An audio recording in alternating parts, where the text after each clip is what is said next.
मुर्दे पर सियासत और एक ऐसा सवाल जिसने समाजवादी पार्टी के विधायक की बोलती बंद कर दी। बलिया के बोरिया से सपा विधायक जयप्रकाश अंचल ने सरकार को घेरते हुए कफन, लकड़ी और अर्थी तक के महंगे होने का दावा कर दिया है। लेकिन जैसे ही कैमरा घुमा और मीडिया ने सीधा सवाल दागा, विधायक जी बंगले झांकने लगे। क्या था वो सवाल, खुद सुनिए। महंगाई को लेकर क्या कहना चाहेंगे? किस तरह की महंगाई है और चल रही क्या है। असर पड़ा है इसका? देखिए, महंगाई से पूरा प्रदेश, पूरा देश परेशान है।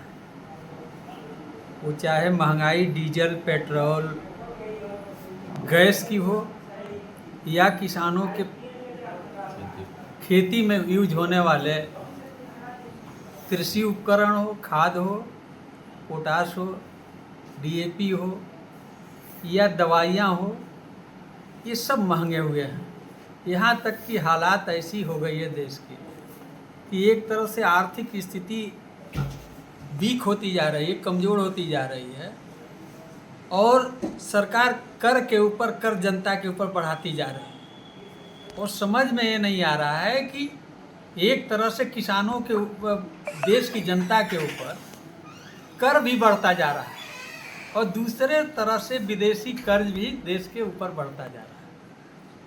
आज देश का बच्चा बच्चा तक लाखों रुपए का विदेशी कर्ज से दबा हुआ है। ऐसी परिस्थिति में जो अपने देश के पुराने कल कारखाने थे, जो देश में आय के स्रोत के जो विभाग थे, जिन विभागों से सरकार के लिए धन आता था और उस धन से देश के अंदर, प्रदेश के अंदर अन्य विकास कार्य होते थे, उसकी स्थिति भी खराब होती जा रही, वो भी बेचे जा रहे हैं। तो फिर आप कर्जा भरेंगे कैसे? कर्जा आज तो कफन तक महंगे हो गए हैं। धूप बत्ती जो जलाने में लकड़ियां लगती हैं वो भी महंगी काफ़ी हो गई है। तो गरीबों के लिए तो ऐसी स्थिति पैदा हो गई है कि बल्कि उन्हें सरकार नहीं, वो राज प्रथा में जो लोग परेशान हुआ करते थे, आज उस तरह की हालात है। देश अगर कर्जा लिया तो उन्हें इस जनता को बताना भी चाहिए कि कर्जा हम बड़े बड़े उद्योगपतियों का कर्जा माफ़ करने के लिए कर्जा ले रहे हैं या देश के लोगों को सुख सुविधाएं देने के लिए, यहाँ डेवलपमेंट के लिए। जो कर्जा क्या लिया हो गया रहा है? विदेशों से, वो किस लिए लिया गया? अब ये तो सरकार को अपना श्वेत पत्र जारी करना चाहिए कि हम विदेशों से जो लाखों करोड़ रुपया जो कर्जे ले रहे हैं, वो कर्जा हम कहाँ खर्च कर रहे हैं? कहाँ किया गया? क्या बड़े बड़े उद्योगपतियों के कर्जा माफ़ करने के लिए कर्जे लिए जा रहे हैं या आम जनता के हित में? अब स्थिति तो ये है कि सरकार पाठशाला बंद करा रही है, मधुशाला खोलवा रही है, तो आपको 98 लाख रुपया खर्च होगा। तो जब 98 लाख 1 लाख रुपए के बदले जब दे करके कोई सामान दूसरे देश से मंगा रहे हैं, तो वैसे ही आपकी आर्थिक स्थिति खराब हो जाएगी। इसलिए कि हमारा रुपया जब मजबूत होगा तब हमारा राष्ट्र मजबूत होगा। और ये तो प्रधानमंत्री जी भी कह चुके हैं मनमोहन सिंह जी के ज़माने में कि जिस देश का रुपया गिरता है उस देश का, उस प्रधानमंत्री की मर्यादा गिरती है। तो हम तो यही कहेंगे कि प्रधानमंत्री जी अपनी मर्यादा की रक्षा क्यों नहीं कर रहे? भारतीय जनता पार्टी अपनी मर्यादा की रक्षा क्यों नहीं कर रही है कि हम रुपया को मजबूत करें?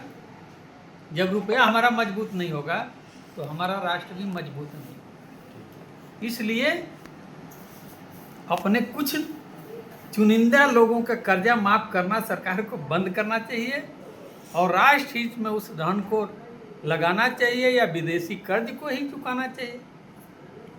तो जिससे जो गरीब व्यक्ति है, अंतिम संस्कार में अर्थी सजाने में कितना बड़ी चुनौतियों का उन्हें अब सामना करना पड़ रहा है, जिस तरीके से आपका ये एक गरीबों के लिए कांग्रेस की सरकार में एक मनरेगा योजना आई थी, जिसको इस सरकार में नाम बदल करके जी राम जी योजना कर दिया गया। तो नाम बदल देने से गरीबों को रोटी नहीं मिलेगा।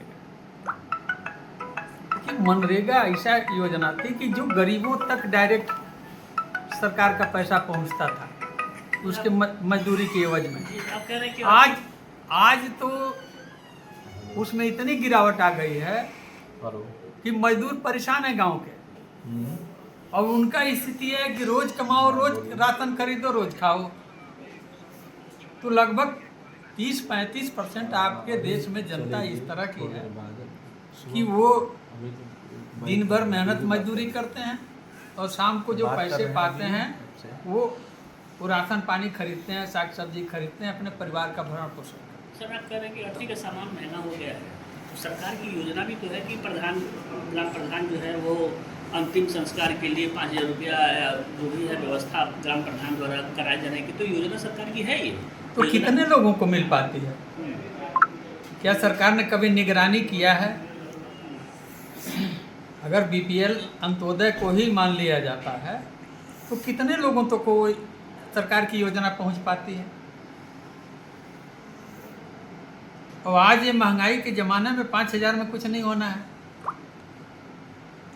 आज महंगाई के ज़माने में अगर किसी के अर्थी के समय में गए होंगे तो वो तो घाट पर ही 1,000-2,000 वही ले लेते हैं जो आग देते हैं। उसको लकड़ी खरीदना है, उसे कफन खरीदना है, उसे धूप अगरबत्ती खरीदना है। और हर लोगों तक योजना सरकार की कहाँ पहुँच पा रही है? उस तरह तो जिस तरह से जैसे आप बता रहे हैं, सरकार को तो फ्री इंतजाम करना चाहिए, फ्री इंतजाम करना चाहिए घाटों पर कि सरकार की तरफ से लकड़ियाँ मिल जाएंगी, सरकार की तरफ से अन्य व्यवस्था हो जाएंगी। हर गांव में व्यवस्था है जलाने के लिए, वहाँ व्यवस्था की गई है, बनाया गया है।